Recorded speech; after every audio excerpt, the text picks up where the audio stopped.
স্বাগতম। আজকের আলোচনা যদি আপনাদের ভালো লাগে তাহলে অবশ্যই লাইক দিন, কমেন্ট সেকশনে আপনার মতামত জানান আর সাবস্ক্রাইব করে আমাদের সাথেই থাকুন। লেটেস্ট বিশ্লেষণ, জরুরি আপডেট এগুলো সরাসরি পাওয়ার জন্য আমাদের হোয়াটসঅ্যাপ গ্রুপেও যোগ দিতে পারেন। আপনাদের এই যে সমর্থন, এটাই কিন্তু আমাদের এই ধরনের কাজ চালিয়ে যেতে অনেক উৎসাহ দেয়। আজকে আমরা ড্যানিয়েল টাউনের লেখা ইনভেস্টেড বইটা থেকে বইটার কিছু নির্বাচিত অংশ নিয়ে একটা গভীর আলোচনায় যাব। হ্যাঁ, বইটা তো আসলে ড্যানিয়েলের নিজের জীবনের গল্প। তিনি একজন খুব সফল আইনজীবী ছিলেন, কিন্তু তা সত্ত্বেও চাকরিতে কেমন যেন একটা বন্দি দশা অনুভব করছিলেন। সেখান থেকে বেরিয়ে এসে বিনিয়োগ নিয়ে তার যে ভয় ছিল সেটাকে জয় করে বাবার দেখানো পথে হেঁটে কিভাবে তিনি আর্থিক স্বাধীনতার দিকে গেলেন, সেই গল্পটাই এখানে আসল। আর তার বাবা ফিলটাউন, তিনি মূলত ওয়ারেন বাফেট আর চার্লি মাঙ্গারের দেখানো পথ, ভ্যালু ইনভেস্টিং। একদম ভ্যালু ইনভেস্টিংয়ের নীতি অনুসরণ করেই নিজে আর্থিক স্বাধীনতা পেয়েছিলেন। ঠিক। আর আমাদের আজকের আলোচনার মূল লক্ষ্যটাই হল ড্যানিয়েলের এই জার্নি থেকে পাওয়া শিক্ষাগুলো, লেসনগুলো বোঝা। কিভাবে তিনি তার ভয়টাকে শুধু কাটালেনই না, সেটাকেই একটা সুযোগে পাল্টে ফেললেন। আর সবচেয়ে জরুরি আমার মনে হয়, কিভাবে নিজের যে পার্সোনাল ভ্যালুজ তার সাথে ইনভেস্টিংয়ের মতো একটা টেকনিক্যাল বিষয়কে জুড়ে দেওয়া যায়। আর একটা ডিসিপ্লিনড ইনভেস্টিং প্র্যাকটিস, বিনিয়োগ অনুশীলন, সেটার মাধ্যমে শুধু জ্ঞান না, আসল স্বাধীনতা পাওয়া যায়। ঠিক তাই। তো চলুন শুরু করা যাক ড্যানিয়েলের জীবনের ওই কঠিন সময়টা দিয়েই, যেখান থেকে এই পুরো পরিবর্তনের ভাবনাটা এলো। হ্যাঁ, ব্যাপারটা বেশ অবাক করার মতো। ড্যানিয়েল একজন নামকরা আইনজীবী, আয় রোজগার যথেষ্ট ভালো, কিন্তু কাজের চাপ এত বেশি যে তিনি রীতিমতো অসুস্থ হয়ে পড়ছিলেন। তাই নাকি? কি রকম অসুস্থতা? ওই যে হজমের সাংঘাতিক সমস্যা, যখন তখন জ্বর আসছে, মাথা ঘুরছে। তিনি হয়তো প্রথমে ভেবেছিলেন আরে বেশি খাটলে এমন একটু আত্মু হয়, কিন্তু ডাক্তার একদম পরিষ্কার বলে দিলেন এর আসল কারণ হলো স্ট্রেস, মানসিক চাপ। অনেকেরই হয়তো একই অবস্থা। ঠিক তাই। তার পরিচিত গণ্ডির ভেতরে অনেক বন্ধু-বান্ধবেরই একই হাল। সারাদিন কাজের পেছনে দৌড়ানো, ঠিকমতো ঘুম নেই, সব সময় একটা টেনশন। এখানে একটা বড় রিয়েলাইজেশন কাজ করে যে শুধু টাকা রোজগারটাই জীবনের সব না। একটা সুস্থ, স্বাভাবিক, ভালো জীবন, সেটার ইচ্ছেটা কি কম জরুরি? ড্যানিয়েল এই ব্যাপারটা খুব ফিল করতে শুরু করেন। একদম। তিনি বুঝতে পারছিলেন যে শুধু টাকার জন্য এভাবে তো জীবনটা নষ্ট করা যায় না। ঠিক এই সময়েই তার এক বন্ধু কামালার সাথে একটা কথা হয়, আর সেটা একটা টার্নিং পয়েন্ট ছিল মনে হয়। হ্যাঁ, ওই কথোপকথনটা খুব গুরুত্বপূর্ণ। দুজনেই খুব অ্যাম্বিশিয়াস, জীবনে অনেক কিছু করতে চায়, কিন্তু কোথাও যেন আটকে আছে।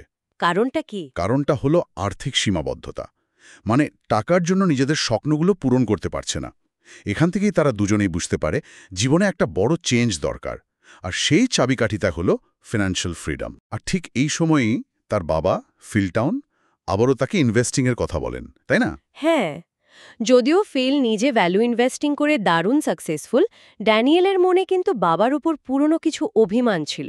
অভিমান ছিল, আবার ইনভেস্টিং নিয়েও ভয় ছিল। দুটোই। কিন্তু তার বাবা বিশ্বাস করতেন ড্যানিয়েলের মধ্যে একজন ভালো ইনভেস্টর হওয়ার পোটেনশিয়াল আছে, শুধু ভয়টা কাটানো দরকার। কিন্তু আসল ধাক্কাটা এলো অন্য জায়গা থেকে। তিনি হঠাৎ বুঝতে পারলেন শুধু ব্যাংকে টাকা জমানোটা আসলে কোনো কাজের কথা না। ইনফ্লেশন, মুদ্রাস্ফীতি, হ্যাঁ, এই ব্যাপারটা অনেকেই খেয়াল করে না। জমানো টাকার আসল পারচেজিং পাওয়ার, কেনার ক্ষমতা, সেটা যে প্রতি বছর একটু একটু করে কমে যাচ্ছে। তিনি একটা সহজ হিসাব করে দেখলেন, বছরে যদি অন্তত 3% রিটার্ন না আসে, তাহলে তার টাকা আসলে বাড়ছে না, কমছে। সর্বনাশ! এই ভাবনাটা তো আসলেই নাড়িয়ে দেওয়ার মতো। একদম। তার মনে হলো এতদিন ধরে তিনি কি ভুলটাই না করেছেন। মুদ্রাস্ফীতির এই ভয়ঙ্কর সত্যিটা জানার পরেই ড্যানিয়েল আসলে ইনভেস্টিং নিয়ে সিরিয়াসলি ভাবতে শুরু করেন। তিনি বুঝলেন শুধু টাকা জমানো বা আবডিকেট করা, আবডিকেট নিজের টাকার দায়িত্ব অন্যের হাতে ছেড়ে দেওয়া, ধরুন কোনো ফিনান্সিয়াল অ্যাডভাইজার বা ফান্ড ম্যানেজারের হাতে। তিনি বুঝলেন এটাও যথেষ্ট নয়, নিজের ফিউচার নিজেকেই গড়তে হবে। কিন্তু এই যে অন্যের হাতে দায়িত্ব ছেড়ে দেওয়া, যেমন ফিনান্সিয়াল অ্যাডভাইজার বা মিউচুয়াল ফান্ড, এগুলোর সমস্যাটা ঠিক কোথায়? বইতে তো এটা নিয়ে বলা হয়েছে। হ্যাঁ, সমস্যাটা বেশ সিরিয়াস। প্রথমত, এইসব ক্ষেত্রে বেশ মোটা অঙ্কের ফি দিতে হয়, মানে বছরে আপনার মোট ইনভেস্টমেন্টের উপর 1% থেকে 3% বা কখনো তারও বেশি। এই ফি কিন্তু আপনার রিটার্নের একটা বড় অংশ। খেয়ে নেয়। একদম। আর মজার বা দুঃখের ব্যাপার হলো, অনেক সময় দেখা যায় তারা হয়তো বাজারের অ্যাভারেজ রিটার্নও দিতে পারছে না, কিন্তু তাদের ফি ঠিকই কেটে নিচ্ছে। মানে আপনার লাভ হোক বা না হোক, খরচ কিন্তু হচ্ছেই। আচ্ছা, তাহলে তো এই পথে ফিন্যান্সিয়াল ফ্রিডম আসা মুশকিল। ড্যানিয়েলও সেটাই বুঝলেন। তাহলে উপায়? এখানেই কি তার বাবার সেই বিখ্যাত রুল নাম্বার 1 ইনভেস্টিংয়ের পথে আসে? ঠিক ধরেছেন। তার বাবা তাকে বোঝালেন এবং শেখানোর অফার দিলেন রুল নাম্বার 1 ইনভেস্টিং। এর মূল নীতিটা শুনতে খুব সহজ, কিন্তু এর ভেতরে একটা গভীর দর্শন আছে। কি সেটা? রুল নাম্বার 1, ডোন্ট লুজ মানি, মানে এমনভাবে ইনভেস্ট করো যাতে টাকা না হারায়। আর রুল নাম্বার 2, রুল নাম্বার 1 ভোলা যাবে না। একদম। এটা করার জন্য দুটো জিনিস দরকার। এক, দারুণ একটা কোম্পানি, মানে ওয়ান্ডারফুল কোম্পানি খুঁজে বের করা। আর 2, সেই কোম্পানির শেয়ারটা সঠিক দামে কেনা, যখন দাম বেশ কম থাকে, মানে অন সেল। পারফেক্ট। ফিলটাউন তখন ড্যানিয়েলকে একটা চ্যালেঞ্জ দিলেন, 1 বছরের চ্যালেঞ্জ, একটা ইনভেস্টিং প্র্যাকটিস বা বিনিয়োগ অনুশীলন শুরু করার। এটা কিন্তু টাকা ইনভেস্ট করার চ্যালেঞ্জ না, এটা শেখার চ্যালেঞ্জ। এই প্র্যাকটিস বা অনুশীলনের আইডিয়াটাই আমার খুব ইন্টারেস্টিং লেগেছে। মানে হুট করে সব জেনে গিয়ে ইনভেস্ট করা নয়, বরং প্রতি মাসে একটা নির্দিষ্ট ফোকাস রেখে ছোট ছোট স্টেপে এগোনো। ঠিক। যেমন বইতে আছে, শুরুতেই নিজের জন্য একটা শান্ত, মানে নিরিবিলি ইনভেস্টিং স্পেস বা জায়গা তৈরি করা, যেখানে বসে শুধু ইনভেস্টিং নিয়েই ভাবা যায়, রিসার্চ করা যায়। ড্যানিয়েল যেমন তার ডাইনিং টেবিলটাকেই বেছে নিয়েছিলেন। হ্যাঁ, একটা ডেডিকেটেড জায়গা। আর এই পুরো জার্নিতে আর একটা জিনিস বোঝা খুব জরুরি, সেটা হলো কম্পাউন্ডিংয়ের পাওয়ার, চক্রবৃদ্ধি সুদের জাদু। ও হ্যাঁ, কম্পাউন্ডিং। ব্যাপারটা শুনতে সিম্পল লাগলেও এর ইম্প্যাক্ট কিন্তু বিশাল। ধরুন আপনি বছরে 15% রিটার্ন পাচ্ছেন, এটা হয়তো খুব বেশি মনে নাও হতে পারে, কিন্তু এই রিটার্ন যদি বছর বছর চক্রবৃদ্ধি হারে বাড়ে, তাহলে অল্প সময়েই আপনার সম্পদ বিশাল আকারে বেড়ে যেতে পারে। বইয়ের হিসাবে তো বলা আছে, ঠিকঠাক রিটার্ন পেলে হয়তো 30 বছরের লক্ষ্য 9-10 বছরেই পূরণ করা সম্ভব। একদম। তার মানে ইনভেস্টিং শুরু করতে যত দেরি হবে, কম্পাউন্ডিংয়ের এই অবিশ্বাস্য সুবিধাটা ততই হাতছাড়া হয়ে যাবে। এখানে সময়টাই সবচেয়ে বড় ফ্যাক্টর। আচ্ছা, তাহলে রুল #1-এর মূল কথা দাঁড়ালো ভালো কোম্পানি খুঁজে তাকে সস্তায় কেনা। কিন্তু এখানেই তো আসল বাধাটা আসে, ভয়।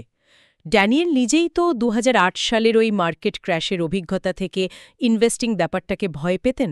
অবশ্যই। তার কাছে স্টক মার্কেট মানেই ছিল একটা ডেঞ্জারাস জায়গা, যেখানে টাকা হারানোর চান্সই বেশি। এই ভয়টা তিনি কাটালেন কি করে? এটাই তো আসল প্রশ্ন। এটাই তো সবচেয়ে গুরুত্বপূর্ণ শিক্ষাগুলোর একটা। ড্যানিয়েল ধীরে ধীরে তার বাবার কাছে এবং নিজের প্র্যাকটিসের মাধ্যমে শিখলেন যে বাজারের বড় পতন, বা বইয়ের ভাষায় যাকে বলা হচ্ছে ইভেন্ট, যেমন 2008 সালের ক্র্যাশ বা অন্য কোনো বড় সংকট, হ্যাঁ, এগুলো আসলে ভয় পেয়ে পালিয়ে যাওয়ার কারণ নয়, বরং এগুলোই হলো বিরাট সুযোগ। কারণ ঠিক এই সময়েই দারুণ সব কোম্পানির শেয়ার, ভাবা যায় না এমন কম দামে কেনার সুযোগ আসে। মানে যখন সবাই ভয়ে বিক্রি করছে, তখন কেনার সময়। ঠিক তাই। যখন সবাই ফিয়ার বা ভয়ের কারণে সেল করছে, তখন ভ্যালু ইনভেস্টিংয়ের নীতি মেনে সাহস করে ভালো কোম্পানিগুলো সস্তায় কিনে নেওয়া, এটাই হলো আসল স্ট্র্যাটেজি।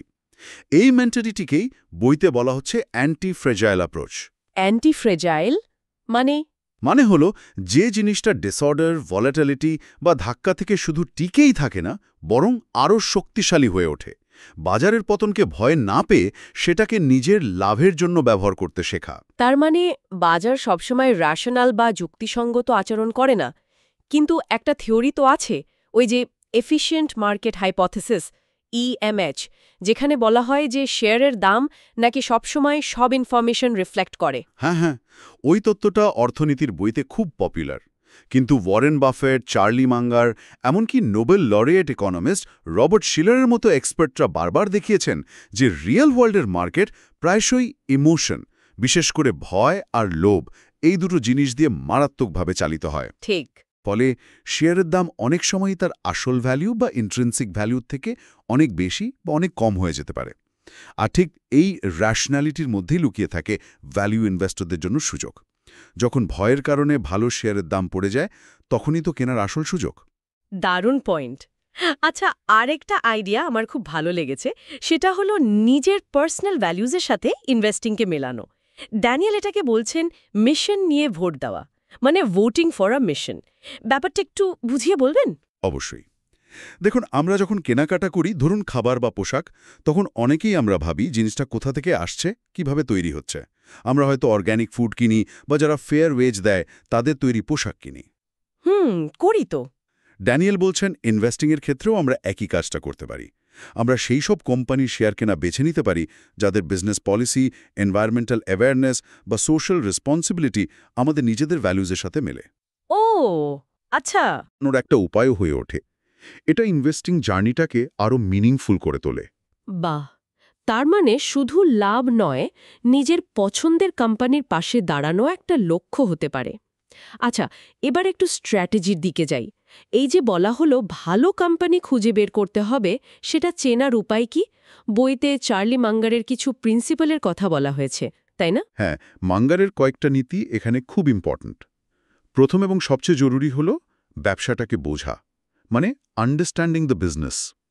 আপনি যে কোম্পানির শেয়ার কিনছেন, সেই কোম্পানিটা আসলে কি করে, কিভাবে টাকা কামায়, তার ফিউচার কি, এগুলো সম্পর্কে আপনার ক্লিয়ার আইডিয়া থাকতে হবে।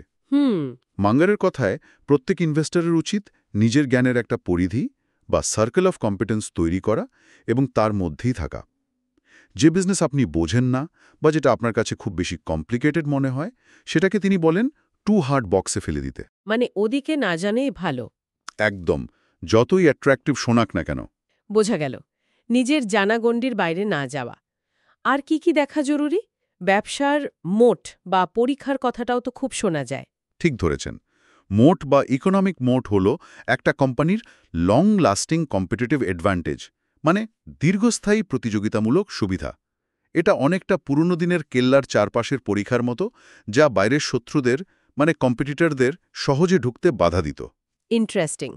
বিজনেসের মোট নানা রকম হতে পারে, যেমন খুব পাওয়ারফুল ব্র্যান্ড ভ্যালু, ধরুন কোকাকোলা বা অ্যাপল, হ্যাঁ। অথবা হাই সুইচিং কস্ট, মানে একবার অ্যাপলের ইকোসিস্টেমে ঢুকে গেলে অন্য সিস্টেমে যাওয়াটা বেশ ঝামেলার আর খরচের। এটাও একটা মোট। নেটওয়ার্ক এফেক্টও হতে পারে, যেমন ফেসবুক বা উবার, যত বেশি মানুষ ব্যবহার করে তত তার ভ্যালু বাড়ে। বা কোনো স্পেশাল পেটেন্ট বা টেকনোলজি। আচ্ছা। যে কোম্পানির স্ট্রং মোট আছে, তারা লং টার্মে তাদের প্রফিট ধরে রাখতে পারে। এছাড়াও দেখতে হবে কোম্পানির ম্যানেজমেন্ট কেমন, তারা কি সৎ, দক্ষ, শেয়ারহোল্ডারদের ইন্টারেস্ট আগে দেখে। এই প্রশ্নগুলোর উত্তর হ্যাঁ হওয়াটা জরুরি। আচ্ছা, তাহলে ভালো কোম্পানি চেনা গেল, তার মোট আর ম্যানেজমেন্টও দেখা হলো। এর পরের স্টেপ নিশ্চয়ই সেই শেয়ারটা ঠিক দামে কেনা। বইতে তো মার্জিন অফ সেফটি বা নিরাপত্তার মার্জিনের উপর খুব জোর দেওয়া হয়েছে। একদম ঠিক। এটাই হয়তো ভ্যালু ইনভেস্টিংয়ের সবচেয়ে ক্রুশাল পার্ট। আপনি যত ভালো কোম্পানি খুঁজে বের করুন না কেন, যদি সেটা ভুল দামে মানে অনেক বেশি দামে কিনে ফেলেন, তাহলে কিন্তু লসের রিস্ক থেকেই যায়। মার্জিন অফ সেফটির মূল আইডিয়া হল কোম্পানির যা আসল বা ইন্ট্রিনসিক ভ্যালু, তার থেকে বেশ কিছুটা কম দামে শেয়ারটা কেনা। ধরুন আপনার ক্যালকুলেশনে একটা শেয়ারের দাম হওয়া উচিত ১০০ টাকা। আপনি যদি সেটা ৬০-৭০ টাকায় কিনতে পারেন, তাহলে আপনার একটা সেফটি বাফার থাকলো। মানে যদি হিসাবে একটু ভুলও হয়? বা ধরুন বাজারের অবস্থা খারাপ হলো, তাহলেও আপনার লস হওয়ার সম্ভাবনা অনেক কমে যায়। এই আসল ভ্যালু বা ঠিক দামটা বের করার কোনো মেথড কি বইতে বলা আছে? আপনি আগে 10 ক্যাপ, পেব্যাক টাইমের কথা বলছিলেন। হ্যাঁ, বইতে ভ্যালুয়েশনের কয়েকটা সহজ কিন্তু খুব ইফেক্টিভ মেথডের কথা বলা হয়েছে, যেমন 10 ক্যাপ মেথড। এর মূল আইডিয়া হলো আপনি যে দামে শেয়ারটা কিনছেন, কোম্পানি যদি তার মালিকের আয় বা ওনার্স আর্নিংস দিয়ে 10 বছর বা তার কম সময়ে আপনার পুরো ইনভেস্টমেন্টটা তুলে ফেলতে পারে, তাহলে দামটা অ্যাট্রাক্টিভ হতে পারে। ইন্টারেস্টিং। আরেকটা হলো পেব্যাক টাইম ভ্যালুয়েশন। এটা দেখে কোম্পানির ফ্রি ক্যাশ ফ্লো দিয়ে আপনার ইনভেস্টমেন্টের টাকাটা কত তাড়াতাড়ি ফেরত আসতে পারে। সাধারণত ৮ বছর বা তার কম সময়কে ভালো ধরা হয়। এগুলো ছাড়াও আরও detailed margin of safety valuation method আছে। মূল লক্ষ্য একটাই, এমন দামে কেনা যাতে লসের রিস্ক প্রায় 0 থাকে আর লাভের পোটেনশিয়াল অনেক বেশি থাকে। কিন্তু এত কিছু জানার পরেও প্রথমবার নিজের কষ্ট করে জমানো টাকা দিয়ে শেয়ার কেনার সময় তো মানে হাত কাঁপতে পারে। ওই ভয়টা কাটানোর জন্য ড্যানিয়েল কি করেছিলেন? খুব ভালো প্রশ্ন। আর এর জন্য ড্যানিয়েলের একটা দারুণ টেকনিক ছিল, যাকে তিনি বলছেন ফ্যান্টাসি ইনভেস্টিং বা প্র্যাকটিস শেয়ার কেনা। এটা আসলে কোনো ইনভেস্টমেন্ট না, এটা শেখার জন্য একটা খরচ। মানে? তিনি খুব অল্প টাকা দিয়ে ধরুন $250-400 কোনো একটা পছন্দর কোম্পানির একটা বা দুটো শেয়ার কিনতেন।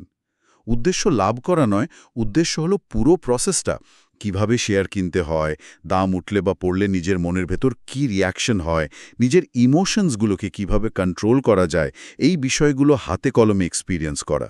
ওহ, দারুণ তো। ড্যানিয়েল প্রথমবার এভাবে হোল ফুডসের শেয়ার কিনেছিলেন। এই ছোট্ট স্টেপটা তাকে আসল ইনভেস্টিংয়ের জন্য বিশাল কনফিডেন্স দিয়েছিল। বাহ, দারুণ বুদ্ধি। আর একটা কৌশলের কথাও তো বইতে আছে, একটা উইশলিস্ট তৈরি করা। এটা কিভাবে হেল্প করে? উইশলিস্ট হলো আপনার পছন্দের ভালো কোম্পানিগুলোর একটা লিস্ট, যাদের বিজনেস আপনি বোঝেন, ম্যানেজমেন্ট আপনার পছন্দ, কিন্তু আপনি এখনই কিনছেন না কারণ দামটা আপনার ক্যালকুলেট করা মার্জিন অফ সেফটি সহ ভ্যালুর চেয়ে বেশি। আচ্ছা। আপনি সেই লিস্টে প্রত্যেকটা কোম্পানির নামের পাশে লিখে রাখবেন কোন দামে আপনি শেয়ারটা কিনতে ইন্টারেস্টেড। এরপর আপনি শুধু ওয়েট করবেন। যখন বাজারের কোনো পতনের কারণে বা অন্য কোনো কারণে দামটা আপনার টার্গেট প্রাইসে নেমে আসবে, তখন আপনি আগে থেকে ঠিক করা প্ল্যান অনুযায়ী শেয়ারটা কিনবেন। একবারে সবটা কিনবেন? না, বইতে ধাপে ধাপে বা ট্রাঞ্চে কেনার কথাও বলা হয়েছে। মানে একবারে সব টাকা না ঢেলে দাম আরও পড়লে আরেকটু কেনার সুযোগ রাখা। এতে অ্যাভারেজ কস্ট প্রাইসটা কমে আসে। বোঝা গেল। এই পুরো 1 বছরের অনুশীলন পর্বটা তাহলে ড্যানিয়েলের জীবনে একটা বিশাল পরিবর্তন এনেছিল।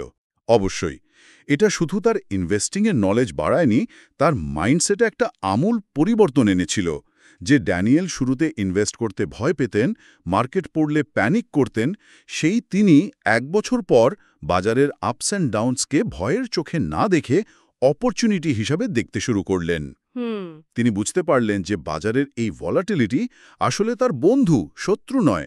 তিনি নিজেকে বাজারের ঝড়ের মুখে আরও স্ট্রং বা ওই যে বললাম অ্যান্টি ফ্র্যাজাইল হিসাবে ফিল করতে শুরু করলেন।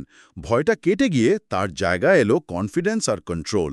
আর এই জার্নিতে একটা অসাধারণ ব্যাপার ছিল তার বাবার সাথে সম্পর্কের উন্নতি, তাই না? হ্যাঁ, এটা খুবই টাচিং একটা দিক। একসাথে এই ইনভেস্টিং প্র্যাকটিস করতে গিয়ে, একে অপরের সাথে নলেজ শেয়ার করতে গিয়ে বাবা ও মেয়ের মধ্যেকার পুরনো ভুল বোঝাবুঝি, অভিমানগুলো সেগুলো দূর হয়ে যায়। তাদের রিলেশনশিপটা আগের চেয়ে অনেক বেশি গভীর, ফ্রেন্ডলি আর রেসপেক্টফুল হয়ে ওঠে। এটা তো শুধু ফিন্যান্সিয়াল ফ্রিডম না, এক ধরনের ইমোশনাল হিলিংও। একদম। ড্যানিয়েলের জন্য এটা ছিল সেটাই। বইয়ের শেষের দিকে জেনারেশনাল ওয়েলথ বা বংশানুক্রমিক সম্পদের একটা কনসেপ্টের কথা বলা হয়েছে। এটা ঠিক কি? জেনারেশনাল ওয়েলথ মানে শুধু টাকা বা প্রপার্টি নয়, যা এক জেনারেশন পরের জেনারেশনকে দিয়ে যায়। তার চেয়েও ইম্পর্ট্যান্ট হলো ওয়েলথ ক্রিয়েট করার এবং তা প্রিজার্ভ করার নলেজ, প্রিন্সিপালস এবং মাইন্ডসেট, যা জেনারেশনের পর জেনারেশন ধরে পাস অন হয়। আচ্ছা। বইতে যেমন আমেরিকার প্যাটেল কমিউনিটির এক্সাম্পল দেওয়া হয়েছে, যারা মূলত গুজরাট থেকে এসে হোটেল ব্যবসার নলেজকে ক্যাপিটালাইজ করে অবিশ্বাস্য সাকসেস পেয়েছে।